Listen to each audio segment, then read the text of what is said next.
सीधी सी बात है, जो आइन जम्मू कश्मीर का आइन था उसने बहुत कुछ हिंदुस्तान के आइन से हासिल किया, यह भूलना नहीं चाहिए।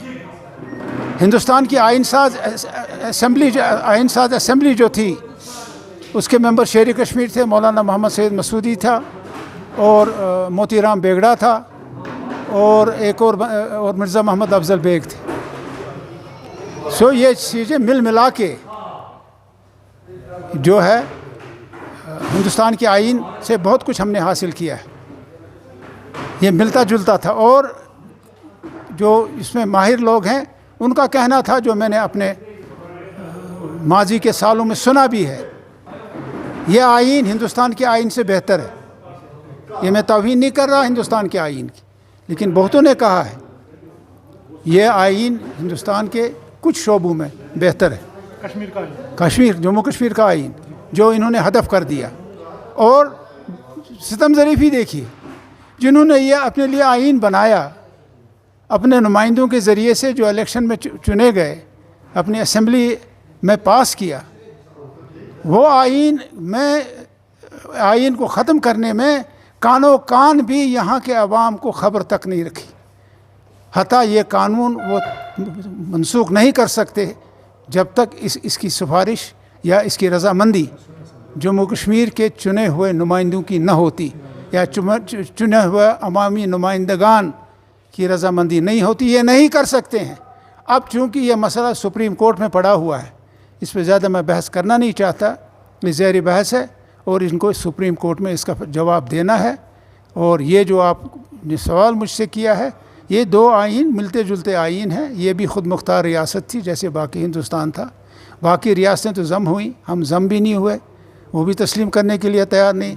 हिंदुस्तान पाकिस्तान में अक़वाम मुत्तहिदा में 17 करारदादें पास हुई हैं जो अभी ज़िंदा हैं, वो मानने के लिए तैयार नहीं। आपस में बात करो, मानने के लिए तैयार नहीं। तो हुर्रियत के लीडर जो गिलानी साहब है वो भी 17 करारदादों की बात कर रहे हैं, लेकिन उसको इंटरनेशनल और एंटी इंडिया कहा जाता है। आप किसने कहा? गिलानी साहब भी यही कहते नहीं, वो तो हकीकत, जब हकीकत कोई कहेगा और कोई उसको एंटी नेशनल कहेगा या कहेगा ये चोर है, वो दूसरी बात है। लेकिन उन्होंने जो बात की है वो सही है, हक़ की बात है। क्योंकि अक़वाम मुत्तहिदा में हमने बार बार थक गए कह के।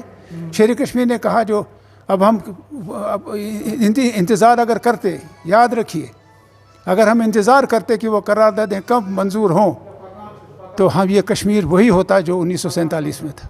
हम कुछ नहीं कर पाते। हमने उस तरफ भी किया और अपना आइनी तहफ़्फ़ुज़ात मरकज़ से हासिल की, कानूनी तहफ़्फ़ुज़ात हासिल की। लेकिन बदकिस्मती से जो आज जमात है दिल्ली में जो इक़्तिदार में है, दूसरी मरतबा आई है, उनका तो एजेंडा है यही, वो एजेंडा पे अमल पैरा हैं। और दुनिया में और लोग भी रहते हैं और ख़ुद बीजेपी में सुलझे हुए लोग हैं। हक़ की तरफ, हक़ और बातिल की लड़ाई जो है, हक़ ही जीतता है। सर ये बताइए कि बिफोर नलिफिकेशन ऑफ आर्टिकल 370 आपके लीडरान वहाँ पर मिलने गए थे, लेकिन कुछ मुस्बत बात सामने नहीं आई। मुस्बत क्या? उन्होंने इनकार किया कि ऐसा हम सोचते भी नहीं हैं। जब आपने ख़ुद फ़ोटो, आप ही के फ़ोटो देखे हमने अखबारों में, फ़ारूक साहब और उमर साहब और हसन मसूदी साहब जब हमारे वज़ीर आज़म से मिले, उन्होंने लाताल्लुकी इख्तियार की। और यही यहाँ के गवर्नर साहब से मिले, उमर साहब। तो आपको लगता है कि हमारे लीडरों के साथ बिटरे किया? ये धोखा दिया है। यहाँ को धोखा देना है अपने आप को। अगर एक तरफ उंगली हमारी तरफ करते हो तो 4 उंगलियाँ आपकी अपनी तरफ जा रही हैं। आपने हिंदुस्तान के लोगों को धोखा दिया है। आपने हिंदुस्तान के लोगों को हमारे आइन के बारे में जो गलत बयानी की है और मुसलमानों को मोरज़ इल्ज़ाम ठहराया है, आप सारे हिंदुस्तान से धोखा किया है। सारे हिंदुस्तान के अवाम को आपने जवाब देना है।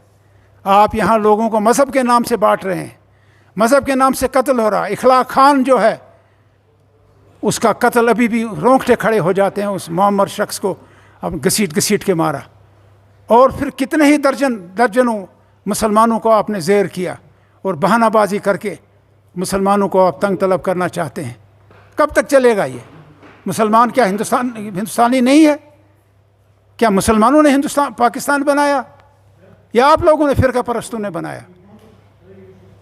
महात्मा गांधी गोली लगने से पहले उसने कहा अगर ये फ़िरका परस्ती बंद नहीं होती है, हिंदू फ़िरका परस्ती ने यहाँ जो किया, जो जुल्म किया 47 में, मैं पाकिस्तान चला जाऊंगा, दूसरे दिन ही उसको मार डाला।